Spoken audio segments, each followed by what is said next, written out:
Visite sous les ors de la République à l'occasion des Journées du patrimoine qui se déroulaient ce week-end. La préfecture de l'Isère laissait voir un autre visage que celui des démarches administratives. Jardins, salons, terrasses et même une partie des appartements du préfet. Grenoble, ville étudiante, les cours reprennent dans quelques jours à l'UIAD, l'Université Interage du Dauphiné. Langue, arts plastiques, littérature, géographie, informatique ou économie mondiale. Les sujets ne manquent pas. Aujourd'hui, près de 500 cours sont disponibles. Et puis la Coupe Icare décolle demain mardi sur le plateau des Petites Roches. Atterrissage prévu dimanche. Après 2 ans de quasi-absence, le public sera de retour pour admirer les merveilleux fous volants. Thibault Lajugie, co-président de cette grande messe du vol libre, est l'invité du JT. Bonsoir à tous, ravi de vous retrouver dans ce JT du lundi 19 septembre 2022. Du lundi au vendredi à partir de 18h, l'essentiel de l'actualité du Grand Grenoble. La dernière fois que vous vous êtes rendu à la préfecture, c'était peut-être pour accomplir une démarche administrative. Pourtant, avec la dématérialisation de certaines demandes, il est de plus en plus rare de franchir les portes du bâtiment, symbole de l'État et du gouvernement au niveau local, et plus rare encore de passer par les salons que vous apercevez parfois lors de nos soirées électorales. Heureusement, il y a les Journées européennes du patrimoine. Charlotte Faulkner. C'est un bâtiment connu de tous et pourtant très peu de personnes y ont accès, sauf peut-être pendant les Journées européennes du patrimoine. Les places sont complètes pour découvrir l'hôtel de la préfecture de l'Isère, classé monument historique en 1998. Visite des jardins, de la terrasse, des salons ou encore d'une partie des appartements du préfet. Le préfet qui a d'ailleurs tenu à accueillir le premier groupe de visiteurs. Derrière la façade un peu imposante, derrière l'entrée qui est filtrée chaque matin, que font les agents qui travaillent ici? Que fait le préfet? Voilà quelques-uns des sujets qu'on essaye aussi de faire partager au-delà de l'aspect monumental et un peu historique des bâtiments.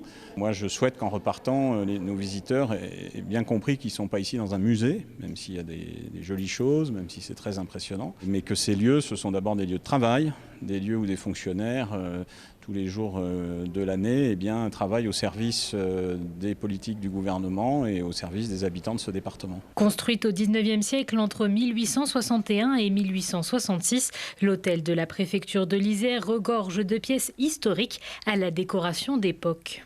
Ils sont impressionnés parce que, évidemment, beaucoup de trompe-l'œil, de brocatelles et de peintures, de dorures. Donc ça fait quand même un petit peu chargé. Mais il faut se souvenir qu'à l'époque, on n'a pas trop à quoi se distraire. Il n'y a pas de téléphone portable. Donc du coup, on se distrait beaucoup avec cette décoration. Non. Donc il y en a une décoration qui est chargée, mais qui est tout à fait à l'époque très à la mode. La préfecture de l'Isère fait partie des lieux les plus populaires pour ces Journées européennes du patrimoine dans notre département. Un bâtiment emblématique pour les Isérois.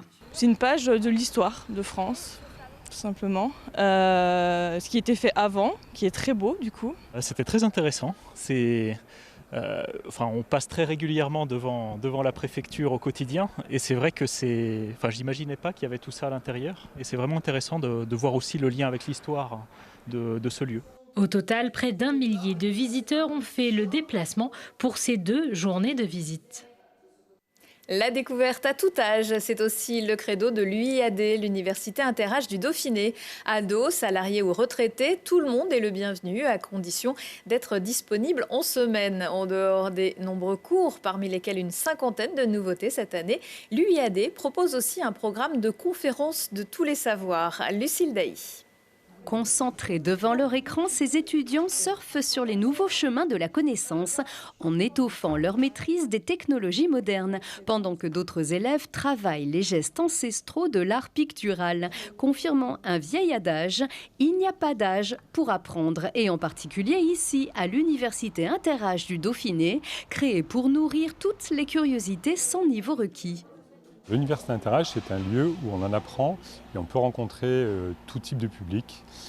On apprend ce qu'est la géologie, ce qu'est l'économie, ce qu'est la couture. Il y a à la fois des cours académiques et des cours qui sont plus des cours de la vie quotidienne. Les cours sont soit dispensés par des salariés, soit par des prestataires avec lesquels nous avons des contrats, ou des bénévoles, sachant que l'ensemble représente 250 personnes. Et il faut bien tout ce monde pour répondre à la demande de Saint-Marcelin à Bresson, de l'Estacade à la Mure, le Grésivaudan, le Vercors ou ici les bords de l'Isère, le fameux hôtel de Belmont, édifié au XVIIe siècle, qui abrite non seulement des salles de classe, des ateliers, mais qui s'est transformé en lieu de vie, une solution contre la solitude ou la monotonie, un espace d'activité pour créer et entretenir le lien. C'est un vrai rôle de l'UAD de favoriser le lien social entre tous les publics. Alors je dis bien majoritairement des retraités, mais aussi des adolescents qui viennent suivre des cours. Dans tous les cas, le public est motivé et veut participer. Philippe a enseigné durant toute sa carrière de physicien-chercheur. Il a souvent évolué au sein du CEA et il découvre ici une toute autre manière de transmettre son savoir. C'est quand même plus intéressant de communiquer avec des gens qui sont partie prenante et qui sont en fait demandeurs d'informations, ce qui fait que les cours sont très ouverts, avec des dialogues, des questions qui vous poussent un peu dans vos retranchements et vous forcent vous-même à aller rechercher de l'information. Donc ça entretient bien les neurones quand on est retraité. On n'est donc pas au bout de cette idée folle de réinventer l'école. Les inscriptions sont encore possibles, même après la rentrée qui sera le 26 septembre, en s'inscrivant sur place de Square de Belmont ou sur internet uad.fr. Si vous avez un peu de temps aussi, que vous êtes curieux, que vous avez envie de participer à la vie de la cité, vous pouvez soumettre vos idées de budget participatif à la ville de Grenoble. La 8e édition a débuté ce lundi. Jusqu'au 23 novembre, toute personne âgée de 16 ans ou plus, quelle que soit sa commune de résidence, peut déposer ses propositions dans les maisons des habitants ou en ligne sur budgetparticipatif.grenoble.fr. L'idée doit être d'intérêt collectif, localisé à Grenoble et avoir une durée de vie supérieure à 1 an. Cette année, le budget à se partager est de 1 800 000 €, mais il n'y en aura pas pour 2024. À suivre dans le Sport Express cette semaine, un bouquet de victoires. Le FCG Rugby a battu le leader de Pro D2 Rouen 20-6, dont 2 essais de Karim Kadiri. Le GF38 a battu le Stade Malherbe de Caen 1-0. Et pour leur entrée en Ligue Magnus, les Brûleurs de Loups sont allés battre Bordeaux à l'extérieur 5-4. Ils joueront mardi leur premier match à domicile face à Mulhouse. Pour ne pas rater le mapping, on y va avant 20h. Des résultats sur lesquels reviendra Lucille Dailly dans le Sport Express juste après ce JT.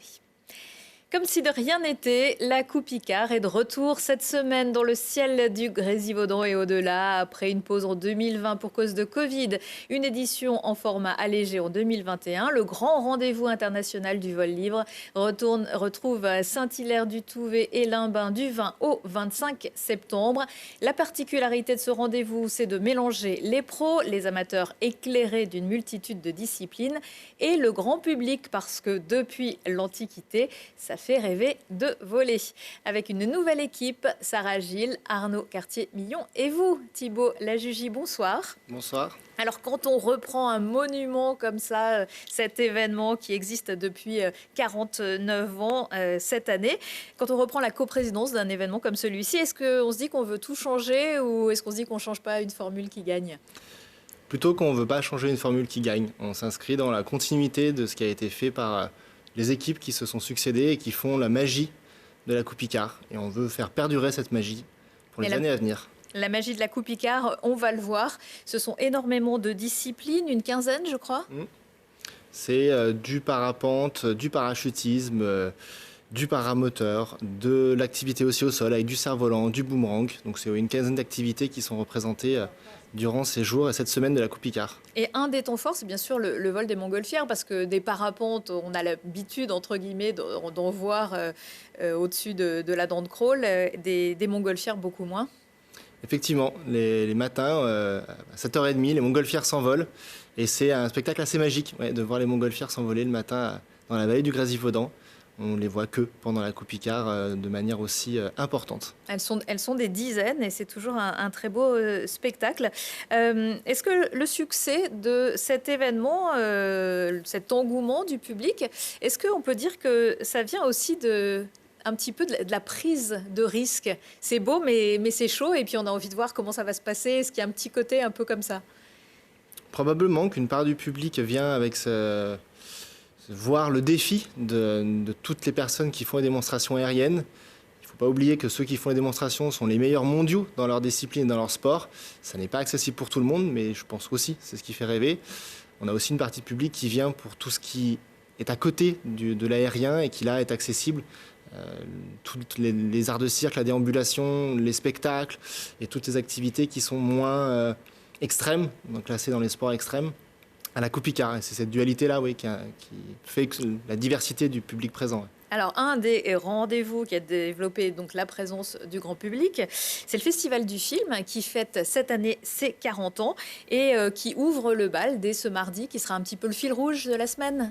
Exactement, la 40e édition du Festival international du film aérien. Donc c'est 4 soirées, plus une soirée exceptionnelle le samedi soir de rétrospective des 40 éditions. Ce sont des films du monde entier qui ont été envoyés au comité de sélection. C'est plus de 70 films pour 23 retenus et avec des réalisateurs et des participants vraiment du monde entier.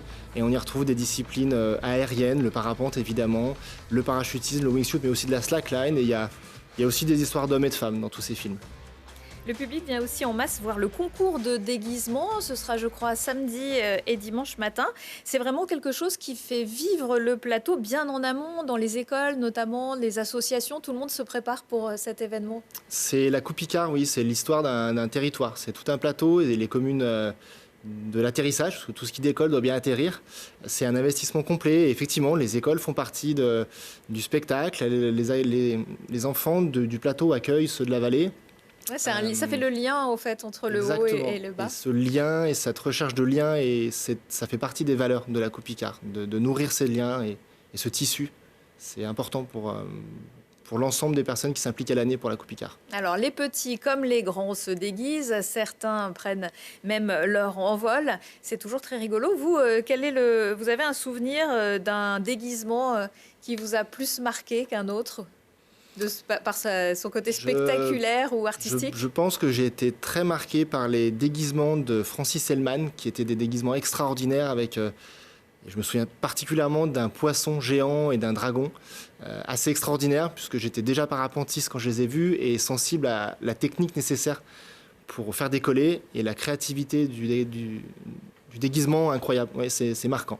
Alors, pas oublier donc tous ceux qui volent. On a parlé du grand public, mais la Coupe Icare, c'est aussi l'opportunité de tester du matériel, de voir ce qui se fait en matière de nouveautés et puis de prendre son envol avec. Exactement. Donc, c'est une formule Icare Test inaugurée l'année dernière qui s'est ajoutée à la programmation, qui a été un vrai succès malgré les contraintes et les restrictions de fréquentation de public. Donc, c'est reconduit cette année.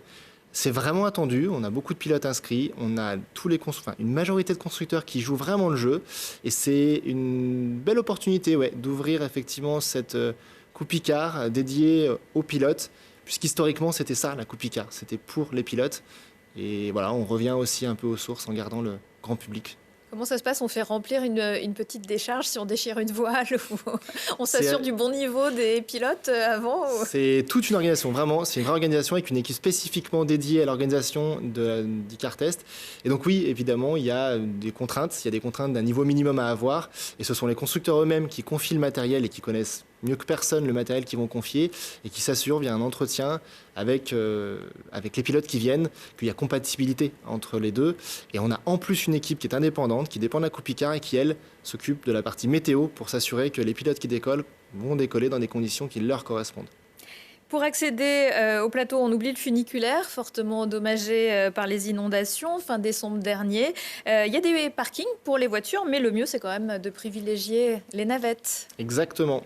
On a de nombreuses navettes, alors qui sont au départ, pour une partie, grâce au département de Grenoble et qui desservent Limbin. Et grâce à la communauté de communes du Grésivaudan, on a des navettes qui nous permettent de monter de Limbin jusqu'à Saint-Thierry-Touvet. Voilà, ces navettes, il suffit elles sont en bas, il suffit, parce qu'on le voit, le funiculaire. Mais le funiculaire, ça concernait très peu de personnes en vérité. Le funiculaire, c'est un moyen de transport historique et qui effectivement a une capacité de transport limitée. Les bus en transportent plus. Voilà. Mais on regrette effectivement ce funiculaire, on espère qu'il reviendra rapidement. Merci beaucoup Thibaut Lajugie. Si on veut avoir plus d'infos sur la Coupe Icare, il y a aussi un site internet, c'est coupe-icare.org.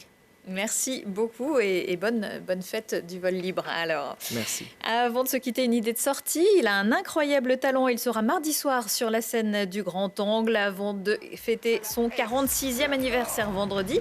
L'illusionniste et humoriste Éric Antoine viendra présenter à Voiron son spectacle annulé en 2021. Dans ce spectacle intitulé Grandis un peu, l'artiste qui mesure 2,07 m se demande si son moi enfant aurait été fier de son moi adulte et il va tenter de répondre aux questions que l'on se pose quand on est petit, avec bien sûr magie et humour. Retour de l'actu dans 1 heure et en replay sur télégrenoble.net. Excellente soirée à tous.